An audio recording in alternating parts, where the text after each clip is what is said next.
Lara दौड़ी। टहनियां उसके चेहरे पर चाबुक की तरह लग रही थीं। पत्ते उसके पैरों तले चरमरा रहे थे। वो अकेली थी, डरी हुई लेकिन दृढ़ निश्चयी। उसे एथीरा का दिल ढूंढना था। उसका गांव, उसका परिवार, सब इस पर निर्भर थे। जंगल जीवित था। पेड़ हवा में राज की बातें कर रहे थे। छोटे जानवर झाड़ियों में सरसराहट कर रहे थे। एक बाज ऊपर चक्कर लगा रहा था। उसकी तेज नजरें खोज रही थीं। लारा को लगा कि कोई उसे देख रहा है। जैसे जैसे रात हो रही है, हवा ठंडी होती जा रही है।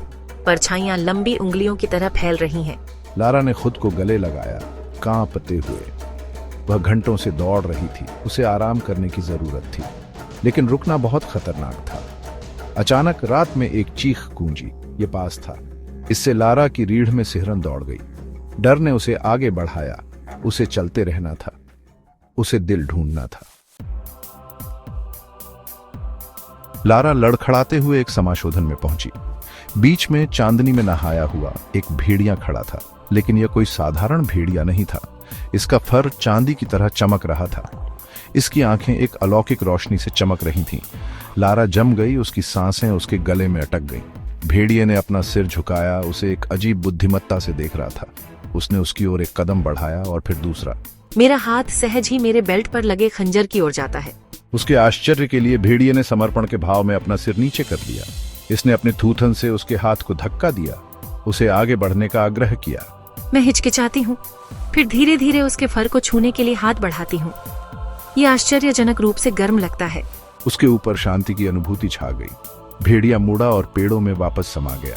एक अज्ञात शक्ति से विवश होकर लारा ने उसका पीछा किया। उसे लगा कि यह प्राणी, यह चमकता भेड़िया उसका मार्गदर्शन करने के लिए था। यह उसे एथीरा का दिल खोजने में मदद करने के लिए था।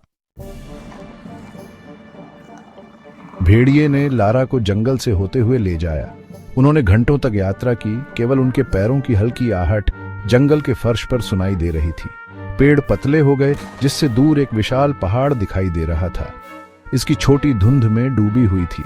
जैसे ही वे करीब पहुंचे, लारा ने एक हल्की गुनगुनाहट सुनी। हर कदम के साथ यह तेज होती गई, हवा में कंपन करती रही। भेड़िया पहाड़ के तल पर रुक गया। उसकी निगाहें आगे एक बिंदु पर टिकी हुई थीं।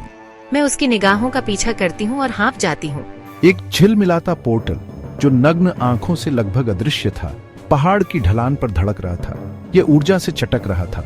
जमीन पर अजीबोगरीब परछाइयां डाल रहा था।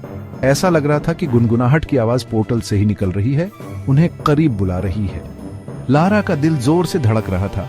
क्या यही एथीरा का रास्ता था? क्या यही दिल का रास्ता था? मैं आश्वासन पाने के लिए भेड़िए को देखती हूँ। प्राणी ने मूक सहमति में अपना सिर झुका लिया। एक बार फिर उसे आगे बढ़ने का आग्रह किया। एक गहरी सांस लेते हुए लारा पोर्टल से होकर गुजरी। प्रकाश और ध्वनि की चकाचौंध में उसके चारों ओर की दुनिया घुल मिल गई। जब उसने अपनी आंखें खोलीं, तो उसने खुद को एक ऐसे शहर में पाया जो उसने पहले कभी नहीं देखा था। झिलमिलाते क्रिस्टल के टावर आकाश में ऊंचे उठे, एक अजीब बहुरंगी सूरज की रोशनी को पकड़ते हुए। इमारतें हवा में तैरती हुई प्रतीत हो रही थीं, जो शुद्ध ऊर्जा के पुलों से जुड़ी हुई थीं। लोग, कुछ पंखों वाले, कुछ झिलमिलाते शल्कों वाली त्वचा वाले, अपने काम में एक अलौकिक अनुग्रह के साथ लगे हुए थे। लारा विस्मय और आश्चर्य से देखती रही। यह एथीरा है, मेरे भाग्य का शहर। यह एक जीवंत ऊर्जा के साथ स्पंदित हो रहा था, जादू की भावना जिससे उसकी रीढ़ में सिहरन दौड़ गई। लेकिन हवा में एक बेचैनी सी थी, एक तनाव जिसे लारा समझ नहीं पा रही थी। भेड़िया उसे एक भव्य चौक में ले गया, जहां एक विशाल व्यक्ति प्रकाश में नहाया हुआ खड़ा था। उसने पॉलिश किए हुए ऑब्सीडियन का कवच पहना हुआ था और एक चमकते हुए गोले के साथ एक कर्मचारी को ले जा रहा था। मैं संरक्षक हूँ, एथीरा का रक्षक। मेरे पास आपकी खोज की कुंजी है, वह जो आपको दिल को खोजने के रास्ते पर ले जाएगा।